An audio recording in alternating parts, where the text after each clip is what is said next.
দেশে দীর্ঘতম সময়ের অ্যাটর্নি জেনারেল মাহবুবে আলমের প্রয়াণ, করোনায় আক্রান্ত হয়েছিলেন চিকিৎসাধীন। রাষ্ট্রপতি ও প্রধানমন্ত্রীর শোক, তাঁর ন্যায় নিষ্ঠা অনুসরণীয় হয়ে থাকবে।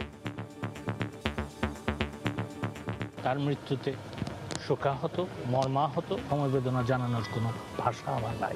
নীতি এবং আদর্শের প্রশ্নে অবিচল ছিল। আগামীকাল 11টার সময় সুপ্রিম কোর্ট প্রাঙ্গণে তার জানাজা হবে। দেখছিলেন প্রধান শিরোনাম। রাত 11টার সময় সঙ্গে আছে আমি ইমদাদুল হক। এবার অন্যান্য শীর্ষ সংবাদ।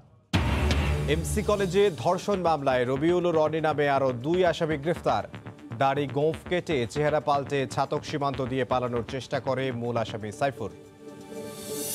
আমরা চাই যে 3 মাসের আগে যেভাবে বাড়ছে সেভাবে 12 কোটি মিনিট জাওয়াজাত থেকে আমরা এজেন্সির মাধ্যমে যাইতে চাই না। এজেন্সিতে চাইলে এখন ওরা মোটা অঙ্কের টাকা চাইবে। ভিসার মেয়াদ বাড়ানোর আবেদন সরাসরি নিচ্ছে না সৌদি দূতাবাস, আসতে হবে এজেন্সি হয়ে। সৌদিকে ফ্লাইট বাড়ানোর অনুরোধ পররাষ্ট্রমন্ত্রীর। পুলিশের উপস্থিতি টের পেয়ে শিশু আপনকে ফেলে গেল অপহরণকারীরা। 5 দিন পর বরিশালের হিজলা থেকে উদ্ধার। বাবার বন্ধু পরিচয়ে নিয়ে যায় রাজধানী থেকে। ম্যাজিস্ট্রেট সেজে হাতিয়ে নিয়েছে কোটি কোটি টাকা, সরকারি অনুদানও। 1 দশক ধরে প্রতারণার পর র্যাবের হাতে ধরা পড়লেন নারী। এবং 100 বছরের রেকর্ড বৃষ্টির পর এখনও তলিয়ে রংপুর নগরী। বসতবাড়ি ছেড়ে আশ্রয় কেন্দ্রে অনেকেই, সীমাহীন ভোগান্তি।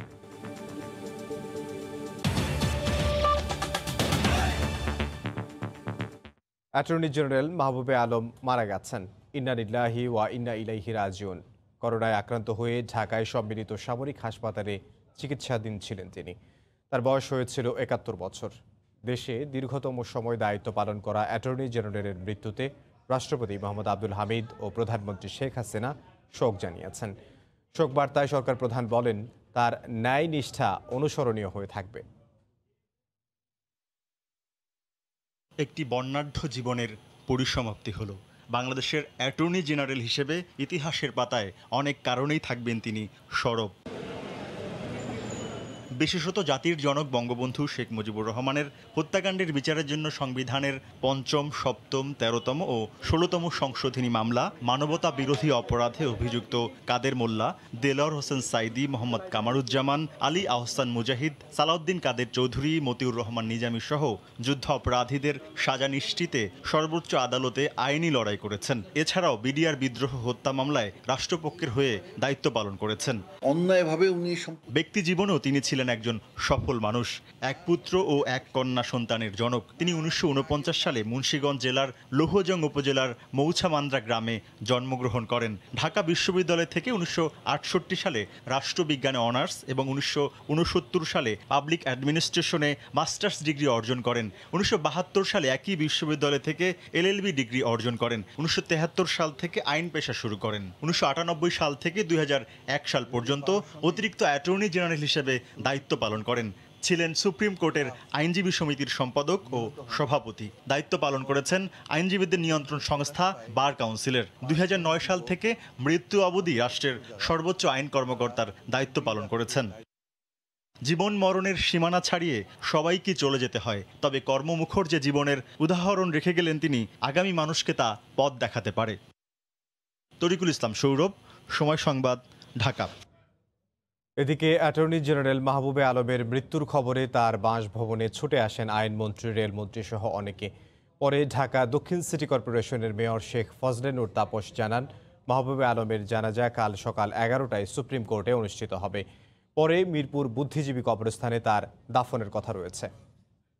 দক্ষ আইনজীবী হিসাবে এই যে বঙ্গবন্ধু হত্যা মামলা থেকে শুরু করে জেল হত্যা মামলা, আপনার সমস্ত যেগুলো অত্যন্ত গুরুত্বপূর্ণ মামলা, সেগুলো অত্যন্ত দক্ষতার সহিত পরিচালনা করেছে এবং একজন অত্যন্ত বিজ্ঞ একজন আইনজীবী আমাদের। অত্যন্ত বড় মাপের একজন আইনজীবী ছিলেন এবং তার মৃত্যুতে আইন অঙ্গনে একটা বিরাট শূন্যতা সৃষ্টি হয়েছে।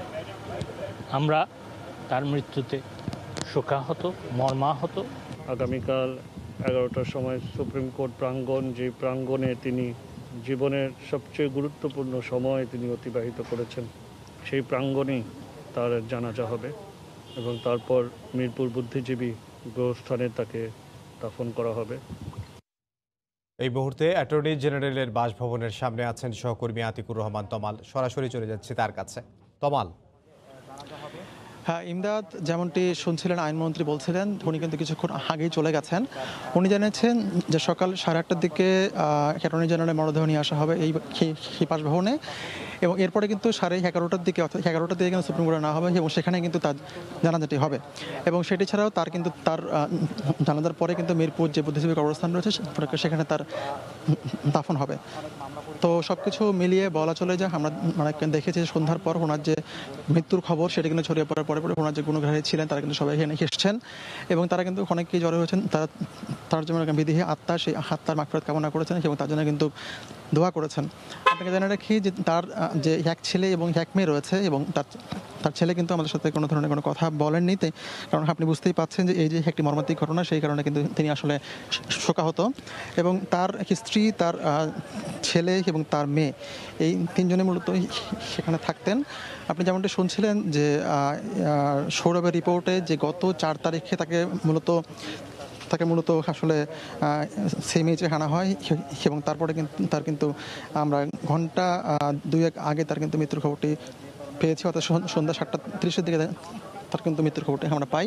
এবং এই মুহূর্তে তার যে আত্মীয়স্বজন পরিজন তারা কিন্তু কেউই নেই এই মুহূর্তে তার বাসায়, এবং সকলেই কিন্তু আসলে মৃত্যুর খবরটি পাওয়ার পরে জড়ো হন এবং তারা সবাই কিন্তু তার কিন্তু শোক সন্তপ্ত যে পরিবার, সেই পরিবারের প্রতি কিন্তু সমবেদনা তারা জানান। এবং সব কিছু মিলে বলা চলে যে আজকে কিন্তু তার যে মরদেহ সেটি হিমঘরে রয়েছে সিএমএইচের, এবং আগামীকাল 8:30টার পরে কিন্তু তার যে মূল যে আনুষ্ঠানিকতা অর্থাৎ মরদেহের যে সৎকার রয়েছে সেটি সম্পন্ন হবে। তো এই ছিল আমার কাছে সবশেষ খবর। ইমদাদ। রাজধানীর মিন্টু রোডে অ্যাটর্নি জেনারেলের বাসভবনের সামনে থেকে আমাদের সঙ্গে যোগ দিয়েছিলেন সহকর্মী আতিকুর রহমান তমাল। এবার অন্য প্রসঙ্গ। সিলেটে এমসি কলেজে স্বামীকে আটকে রেখে গৃহবধূকে গণধর্ষণ মামলার 3 নম্বর ও 5 নম্বর আসামি রনি ও রবিউল হাসানকে গ্রেফতার করা হয়েছে। রাতে হবিগঞ্জ থেকে তাদের গ্রেফতার করা হয়। আইনশৃঙ্খলা বাহিনী জানায়, গোপন সংবাদের ভিত্তিতে হবিগঞ্জের শায়েস্তাগঞ্জ এলাকায় মামলার অন্যতম আসামি রনির অবস্থান নিশ্চিত হয়ে সেখানে অভিযান চালানো হয়। এরপর একটি বাসা থেকে তাকে গ্রেফতার করা হয়। একই সময় হবিগঞ্জের নবীগঞ্জের অপর একটি বাসা থেকে গ্রেফতার করা হয় আরেক আসামি রবিউল হাসানকে।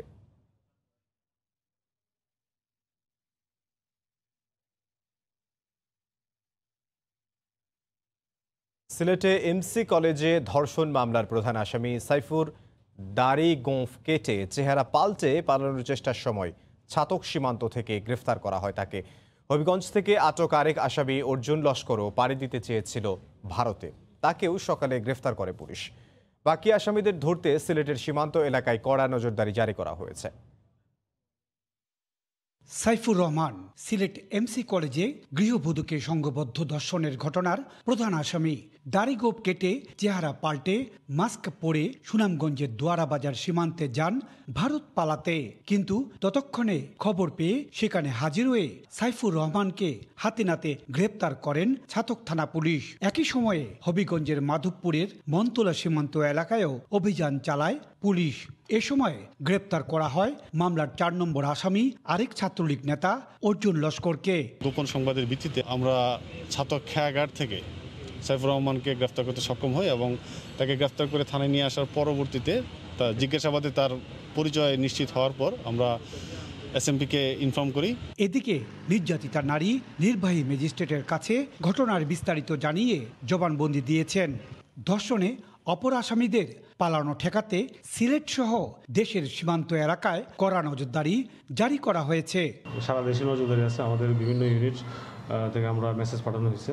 আমাদের বিভিন্ন টিম বিভিন্ন দিকে কাজ করতেছে। তাদের গ্রেপ্তার করার বিষয়ে আমরা তৎপরতা চালিয়ে দিতেছি। শুক্রবার সন্ধ্যায় স্বামীকে নিয়ে এমসি কলেজে ঘুরতে গিয়েছিলেন ওই তরুণী। এ সময় ক্যাম্পাস থেকে তাদেরকে তুলে নিয়ে যাওয়া হয় কলেজ ছাত্রাবাসে। সেখানে একটি কক্ষে স্বামীকে আটকে রেখে তরুণীকে গণধর্ষণের অভিযোগ উঠে সাইফুর সহ ছাত্রলীগের কয়েকজনের বিরুদ্ধে। খবর পেয়ে ওই তরুণী ও তার স্বামীকে উদ্ধার করে শাহপরান থানার পুলিশ। পরে শুক্রবার রাতে ছাত্রলীগ নেতা সাইফুর রহমানের কক্ষে তল্লাশি চালিয়ে পাইপগান সহ দেশে অস্ত্র উদ্ধারের ঘটনায়ও মামলা করে পুলিশ। ওই মামলায়ও প্রধান আসামি হিসাবে রয়েছে সাইফুরের নাম। ইকরামুল কবির, সময় সংবাদ, সিলেট। এদিকে হাসপাতালে ভর্তি স্বামীর জন্য রক্ত জোগাড় করে দেবার কথা বলে স্ত্রীকে ধর্ষণ ও হত্যার হুমকি দেওয়ার ঘটনায় 2 আসামিকে 2 দিনের রিমান্ডে দিয়েছেন আদালত। রাষ্ট্রপক্ষের আইনজীবীর দাবি, আসামিরা দীর্ঘদিন ধরেই নিরীহ নারীদের ফাঁদে ফেলে ধর্ষণ করে আসছিল। জিজ্ঞাসাবাদে আসামির কাছ থেকে আরও গুরুত্বপূর্ণ তথ্য পাওয়া যাবে বলে আশা রাষ্ট্রপক্ষের। মুমূর্ষু স্বামীর জন্য রক্ত সংগ্রহ করে দেওয়ার প্রতিশ্রুতি দিয়ে স্ত্রীকে ধর্ষকের কাছে নিয়ে যান এক নারী। ভয়ঙ্কর অপরাধ চাপা দিতে নির্যাতিতাকে বেড়ে ফেলার হুমকিও দেয়া হয়। 2টি অভিযোগে ধর্ষক সজীব ও তার সহযোগী শিল্পীকে রোববার তোলা হয় আদালতে। পুলিশ 7 দিনের রিমান্ড চাইলেও মহানগর হাকিম দেবদাস চন্দ্র অধিকারী 2 আসামিকে 2 দিন করে রিমান্ডে দেন। আসামির একটা চক্র, সেহেতু তারা গ্রামের সহজ সরল মানুষ, তাদেরকে ভুলাইয়া ফুসলাইয়া এক বাড়িতে নিয়ে যায়, নিয়ে গিয়ে ওখানে ধর্ষণ করে এবং এই যে 2 নম্বর আসামি, তার বাড়িতে একাধিকবার ধর্ষণ হয়েছে এই মর্মে একটা কথা বলেছে আয়ুর কাছে যে সে 500 টাকা 1000 টাকার বিনিময়ে সে রুম ভাড়া দেয়। আদেশে সন্তোষ জানিয়ে রাষ্ট্রপক্ষের আইনজীবী বলেন, জিজ্ঞাসাবাদে আসামিদের অপরাধের আরও তথ্য বেরিয়ে আসবে।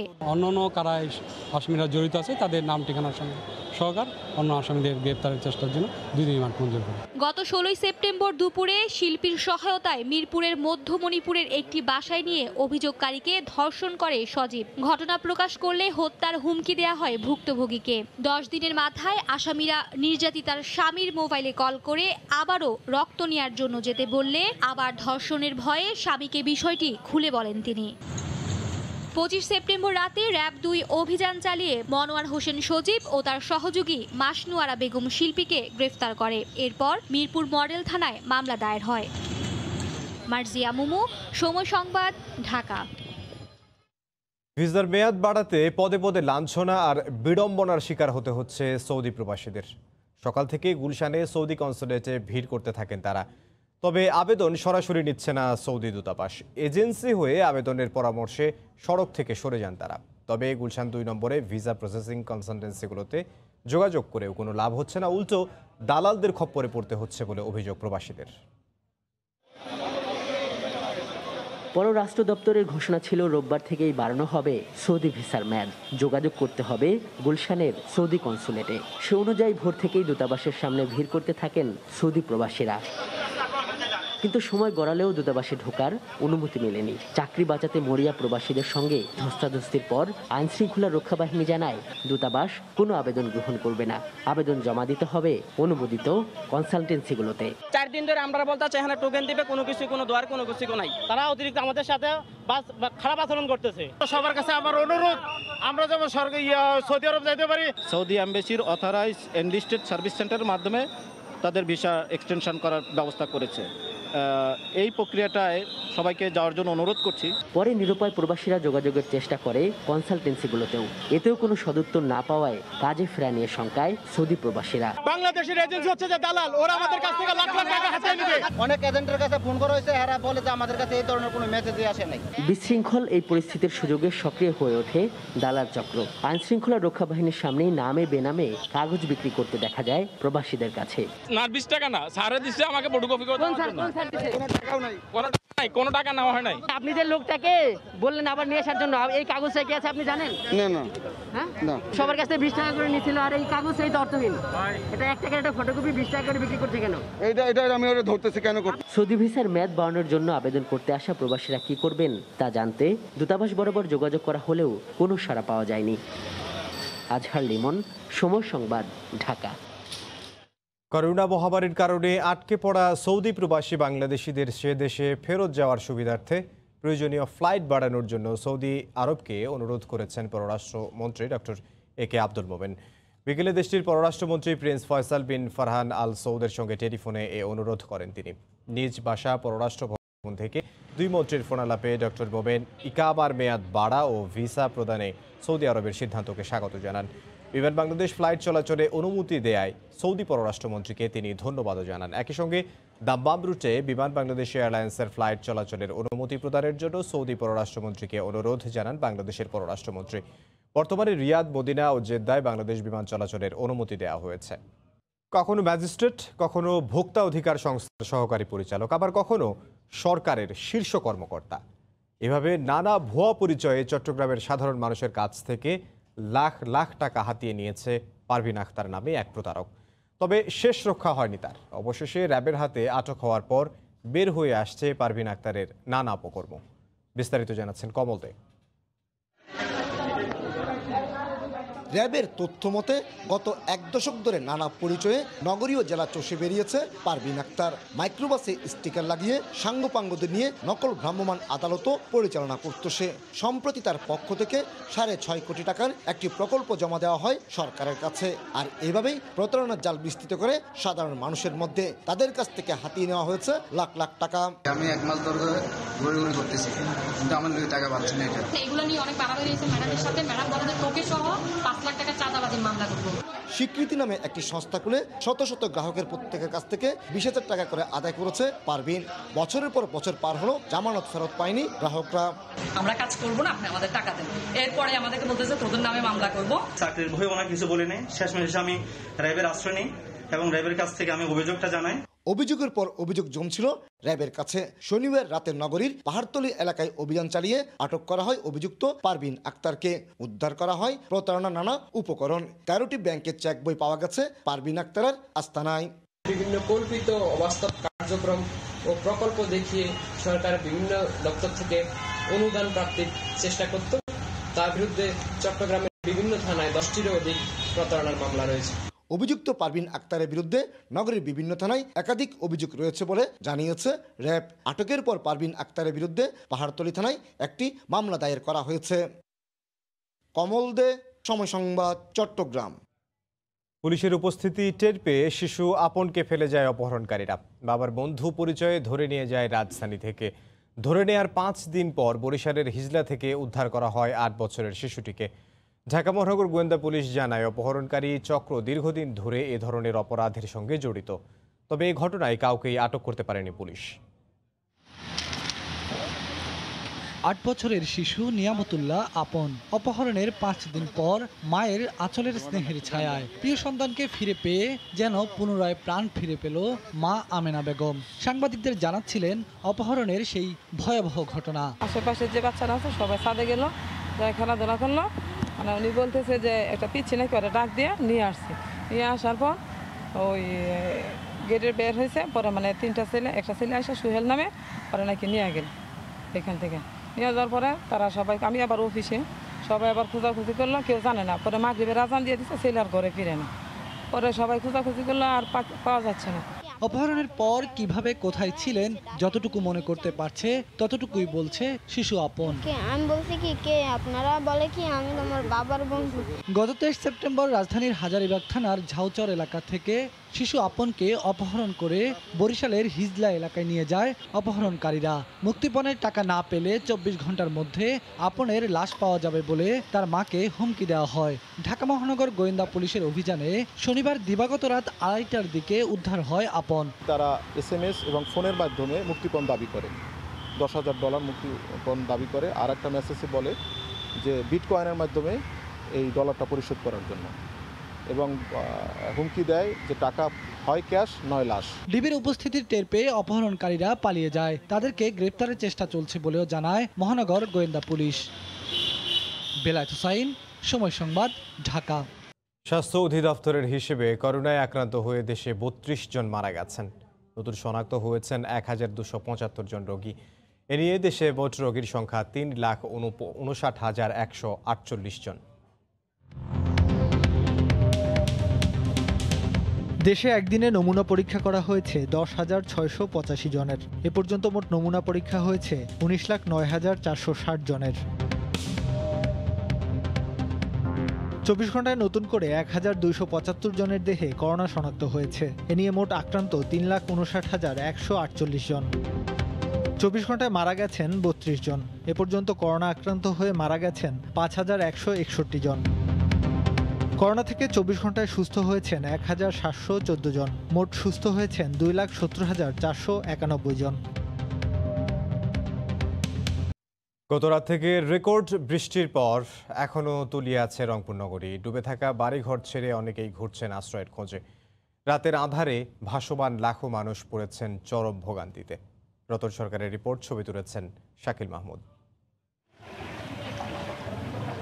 রাত বাড়ার সঙ্গে সঙ্গে বিপন্ন মানুষের স্রোত বাড়ছে স্থানীয়দের উদ্যোগে খোলা আশ্রয় কেন্দ্রগুলোতে। নগরীর প্রায় প্রতিটি শিক্ষা প্রতিষ্ঠানই এখন শিশু, বৃদ্ধ, নারীসহ দুর্গত মানুষের আশ্রয়স্থল। দিনের বেলা নিজেরাই খাদ্য সংগ্রহ করে খেতে পারলেও রাতের খাবার নিয়ে অনিশ্চয়তা অনেকের।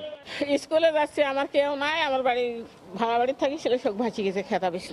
এত দূর পানি মনে করেন যে পানি ড্রবিয়ে আসতে হচ্ছে রাস্তায়। অবস্থা যে মোটরসাইকেলে সাইলেন্সারে পানি ঢুকছে, আমরা যাইতে পারতেছি না। গোটা রংপুরের অবস্থা খুব ভীষণ খারাপ। বাসা বাড়িতে অনেকের পানি ঢুকে গেছে, থাকার জায়গা নেই। ড্রেনেজ সিস্টেম গড়ে তুলতে না পারায় জলবদ্ধতার জন্য সিটি কর্পোরেশনকে দায়ী করছেন অনেকে। উপরন্তু বিপন্ন সময়ে মেয়র, কাউন্সিলরদের পাশে না পেয়ে ক্ষুব্ধ অনেকে। ড্রেনের অবস্থা খারাপ, শ্যামাচুন্দরীর অবস্থা খারাপ, শ্যামাচুন্দরী তো চিকন হয়ে যাচ্ছে দিন দিন। আমাদের দুঃখ দুর্দশা দেখার মতো বর্তমানে কেউ নেই, নিজেদের অবস্থা নিজেরাই ব্যবস্থা করতেছি। সহসা এই জলাবদ্ধতা দূর হবার সম্ভাবনা নেই। তার উপর আগামী আরো 2 দিন ভারী বর্ষণের শঙ্কা জানিয়েছে স্থানীয় আবহাওয়া অফিস। আশঙ্কা করতেছি যে বৃষ্টিপাতের পরিমাণটা অনেক বেশি, যে কারণে হয়তোবা কৃষক পর্যায় থেকে শুরু করে অন্যান্য যারা ব্যবসায়ীরা আছেন, বিশেষ করে সবজি ব্যবসায়ীরা, তারা হয়তো অনেক বেশি ক্ষতির সম্মুখীন হবে। শনিবার সন্ধ্যা থেকে রবিবার সকাল 10টা পর্যন্ত 433 মিলিমিটার বৃষ্টিপাত রেকর্ড করা হয়েছে। এত প্রবল বৃষ্টিপাতের রেকর্ড গত 100 বছরেও নেই বলে জানিয়েছেন সংশ্লিষ্টরা। রতন সরকার, সময় সংবাদ, রংপুর। মাত্র 2 দশকে অর্ধেকের বেশি ভরাট হয়ে গেছে দেশের অর্থনীতির প্রাণ প্রবাহ চট্টগ্রামের কর্ণফুলী নদী। শাহ আমানত সেতু পয়েন্টে 886 মিটারের স্থলে নদী এখন নেমে এসেছে অর্ধেকে। নাব্য হারিয়ে চরম ঝুঁকির মধ্যে চট্টগ্রাম বন্দর। শাখাউচ্চিপুর ক্যামেরায় বিস্তারিত, কমলদের রিপোর্টে। সরকারি বিভিন্ন সংস্থার রশি টানাটানিতে নিজের অস্তিত্ব নিয়েই এখন সংখ্যায় খরস্রোতা কর্ণফুলী নদী। ভরাট হতে হতে জোয়ার ভাটার এই নদী সংকুচিত হয়ে পড়েছে। সাম্প্রতিক এক জরিপে দেখা গেছে বিভিন্ন পয়েন্টে এই নদীর প্রস্থ অর্ধেকে নেমে এসেছে। ফলে নদীর দক্ষিণ অংশে তীব্র স্রোতের সৃষ্টি হয়। ঝুঁকির মধ্যে পড়েছে শাহ আমানত সেতু। আমরা যেখানে দাঁড়িয়ে আছি এটা কিন্তু কর্ণফুলীর তীর নয়, আমাদের এখান থেকে আরো 150 মিটার দূরে ওটা হচ্ছে কর্ণফুলীর সীমানা। তার মানে এটা বন্দর সীমানা নির্ধারণ করে দিয়েছে 100 ফুট ভিতরে এসে। 1997 সালে শেষ হওয়া এডিবি মাস্টার প্ল্যানে শাহ আমানত সেতু পয়েন্টে নদীর প্রস্থ 886.16 মিটার উল্লেখ করা হয়েছে, কিন্তু বর্তমান জরিপে তা 410 মিটারে নেমে এসেছে। কিভাবে? রাজাখালী খাল পয়েন্টে 898 মিটারের পরিবর্তে 461 মিটার, চাকতাখাল পয়েন্টে 938 মিটারের স্থলে বর্তমানে মাত্র 436 মিটার প্রস্থ। চর জেগেছে, কর্ণফুলী নদীতে এনক্রোচমেন্ট হচ্ছে এবং এনক্রোচমেন্টের মধ্যে বন্দর কর্তৃপক্ষ নিজেও জড়িত। নদীর নাব্য রক্ষায় গত 1 বছর ধরে কয়েকটি পয়েন্টে ড্রেজিংয়ের কাজ করছে চট্টগ্রাম বন্দর কর্তৃপক্ষ, কিন্তু খননের পরও বাড়ছে না প্রস্থ। দায়িত্বশীল কর্তৃপক্ষরা কিন্তু এখানে দায়িত্বহীনতার, নির্লিপ্ততার, অপেশাদারিত্বের পরিচয় দিচ্ছে। এদিকে কর্ণফুলী নদীর দুতীরে 2112টি অবৈধ স্থাপনা চিহ্নিত করেছিল জেলা প্রশাসন। এসব স্থাপনা উচ্ছেদে সুস্পষ্ট নির্দেশনা রয়েছে উচ্চ আদালতের, কিন্তু রহস্যজনক কারণে উচ্ছেদ অভিযান বর্তমানে বন্ধ রয়েছে। কর্ণফুলী নদীর কোনো সমস্যা হলে ক্ষতিগ্রস্ত হবে এই চট্টগ্রাম বন্দর, আর তাই এ বন্দরকে সচল রাখার জন্য প্রয়োজন হয়ে পড়েছে কর্ণফুলীকে বাঁচিয়ে রাখা। কর্ণফুলী নদী থেকে কমল দে, সময় সংবাদ। যুব মহিলা লীগের বহিষ্কৃত নেত্রী পাপিয়া ও তার স্বামীর বিরুদ্ধে অস্ত্র মামলার রায় দেয়া হবে 12 অক্টোবর। সকালে অস্ত্র মামলায় যুক্তিতর্ক উপস্থাপন শেষে এই দিন ধার্য করা হয়। এদিন আদালতে পাপিয়া ও তার স্বামীর সর্বোচ্চ সাজা যাবজ্জীবন চান রাষ্ট্রপক্ষ। এদিকে দেশে করোনা চিকিৎসার নামে প্রতারণা কেলেঙ্কারির মূল হোতা রিজেন্টের শাহেদের বিরুদ্ধে অস্ত্র মামলার রায় দেয়া হবে আগামীকাল। আইন শৃঙ্খলা রক্ষাকারী বাহিনীর শুদ্ধি অভিযানে গ্রেফতার পাপিয়ার অপরাধমূলক কর্মকাণ্ডে দেশব্যাপী সমালোচনার ঝড় ওঠে। যুব মহিলা লীগের বহিষ্কৃত এই নেত্রীর বিরুদ্ধে বিচারিক আদালতে চলছে দুর্নীতি, মাদক, জাল টাকা ও অস্ত্র মামলা। রোববার অস্ত্র মামলায় যুক্তিতর্ক উপস্থাপন শুনানির জন্য মহানগর দায়রা জজ আদালতে তোলা হয় পাপিয়া ও তার স্বামীকে। কাঠগড়ায় 2 আসামির উপস্থিতিতে আদালত 12 অক্টোবর অস্ত্র মামলার রায় ঘোষণার দিন ধার্য করেন। এদিন পাপিয়া ও তার স্বামীর সর্বোচ্চ সাজা যাবজ্জীবন চান রাষ্ট্রপক্ষ। আমরা আশাবাদী যে এই মামলাতে সর্বোচ্চ শাস্তি যাবজ্জীবন কারাদণ্ড সেটি আমরা আদালতকে সেটা নিবেদন করেছি। এই মামলায় 12 জন সাক্ষীর সবাই পাপিয়া ও তার স্বামীর বিরুদ্ধে আদালতে সাক্ষ্য দিয়েছেন, যদিও পাপিয়ার আইনজীবীর দাবি খালাস পাবেন তার মক্কেল। আমরা অনেক বেশি আশাবাদী আসামিরা অবশ্যই খালাস পাবে। গত 23 ফেব্রুয়ারি শাহজালাল আন্তর্জাতিক বিমানবন্দর থেকে জাল টাকা, দেশি বিদেশি মুদ্রা, 7টি পাসপোর্ট সহ পাপিয়া দম্পতি গ্রেফতারের পর পাপিয়ার ইন্দিরা রোডের ফ্ল্যাটে অভিযান চালায় র্যাব। অভিযানে একটি বিদেশি পিস্তল, 2টি ম্যাগাজিন ও 20টি গুলি উদ্ধার করে র্যাব। এই ঘটনায় শেরেবাংলা নগর থানায় অস্ত্র আইনে পাপিয়া ও তার স্বামী সুমনের বিরুদ্ধে মামলা করা হয়। এদিকে দেশে করোনা চিকিৎসার নামে প্রতারণা কেলেঙ্কারির মূল হোতা রিজেন্টের শাহিদ করিমের বিরুদ্ধে অস্ত্র মামলায় সোমবার রায় ঘোষণা করবেন বিচারিক আদালত। মার্জিয়া মুমু, সময় সংবাদ, ঢাকা। এদিকে যুবলীগের বহিষ্কৃত নেতা সম্রাটের বিরুদ্ধে সিঙ্গাপুর ও মালয়েশিয়ায় 195 কোটি টাকা পাচারের প্রমাণ পেয়েছে সিআইডি। সম্রাটের আরও অবৈধ অর্থের খোঁজে অনুসন্ধান চালাচ্ছে সংস্থাটি। এদিকে বারবার অসুস্থতার কথা বলে সম্রাট বিচার প্রক্রিয়া বিলম্বিত করছে বলে অভিযোগ রাষ্ট্রপক্ষের।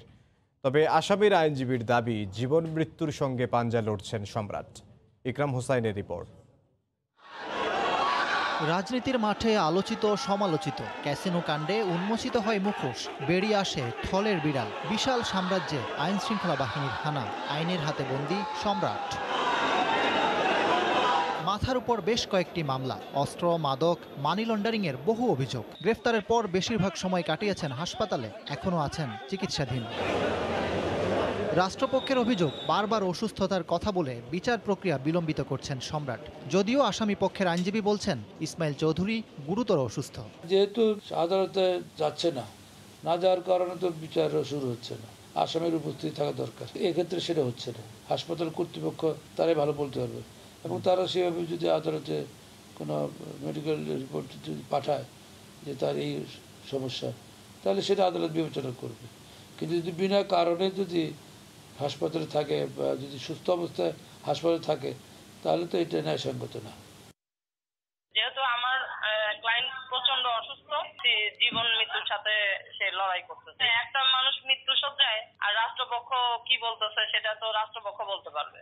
এদিকে একের পর এক সম্রাটের অবৈধ অর্থের খোঁজ মিলছে। এই মাসের 13 তারিখ মানি লন্ডারিং প্রতিরোধ আইনে সম্রাটের বিরুদ্ধে আরও একটি মামলা করে পুলিশের অপরাধ তদন্ত বিভাগ। প্রাথমিকভাবে সিঙ্গাপুর ও মালয়েশিয়ায় 195 কোটি টাকা পাচারের তথ্য প্রমাণ পাওয়ার দাবি সিআইডির। আমরা যখন ইনকোয়ারি করি, আমরা সেখানে দেখেছি আমরা 195 কোটি টাকা পাচারের এভিডেন্স আমরা প্রাথমিকভাবে পেয়েছি। ইনভেস্টিগেশন পর্যায়ে তখন আমরা যদি কিছু আসে, তখন আমরা বুঝতে পারবো বা এটাকে আমরা করতে পারবো। ইতিমধ্যে 14টা ব্যাংকে থেকে 1,12,00,000 টাকা ফ্রিজ করা হয়েছে। অস্ত্র ও মাদক মামলায় সম্রাটের বিরুদ্ধে অভিযোগপত্র দেয়া হয়েছে। পুলিশ সেন্টারে যে মামলা আছে। ইকরাম হোসাইন, সময় সংবাদ, ঢাকা। নদী রক্ষায় এবার হাতিয়ার ক্যামেরা, ছবিতে এলো স্রোতস্বিনীকে বাঁচানোর ডাক। বিশ্ব নদী দিবসে শুরু হয়েছে সংবাদ আলোলি প্রধানের একক আলোকচিত্র প্রদর্শনী। শত নদীর ছবি নিয়ে 7 দিন ব্যাপী প্রদর্শনী একযোগে চলবে রাজধানীর সদরঘাট, নারায়ণগঞ্জ, বরিশাল এবং চাঁদপুর নদী বন্দরে।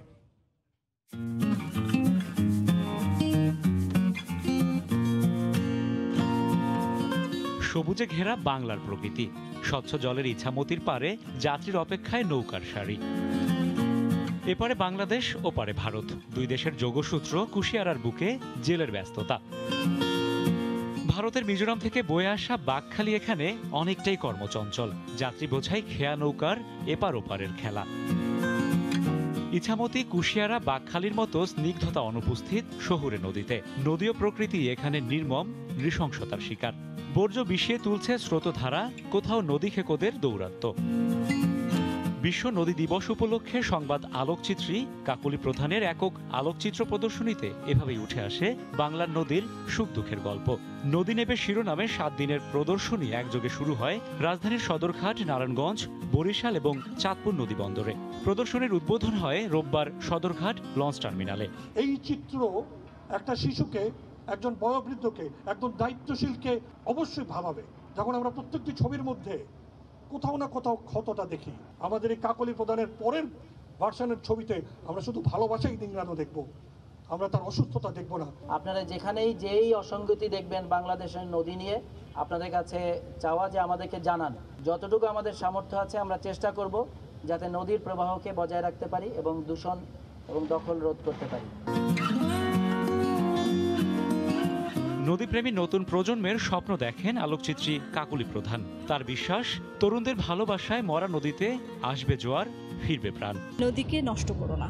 আগামী প্রজন্মকে বলবো, নদীকে তোমরা বাঁচাও, নদীকে তোমরাই বাঁচাবে এবং নদীর প্রতি সহৃদয়বান হয়ে ওঠো। নদী রক্ষায় ভিন্ন ধর্মী এই আয়োজন হৃদয় কেড়েছে দর্শনার্থীদের। নদীর সাথে সবসময় আমি অনেক সময় কাটিয়েছি, আর এখন যখন নদীগুলোকে দেখি যে এরকম পরিবর্তন হয়ে যাচ্ছে, তখন খুব খারাপ লাগে। বাচ্চাদের একসাথে অনেকগুলো নদীর সাথে পরিচিত হচ্ছে, এটা সবচেয়ে বড় একটা ব্যাপার এই আয়োজনের মাধ্যমে। প্রায় 100 নদীর এই উন্মুক্ত আলোকচিত্র প্রদর্শনী চলবে 3রা অক্টোবর পর্যন্ত। রাশেদ বাপ্পি, সময় সংবাদ, ঢাকা।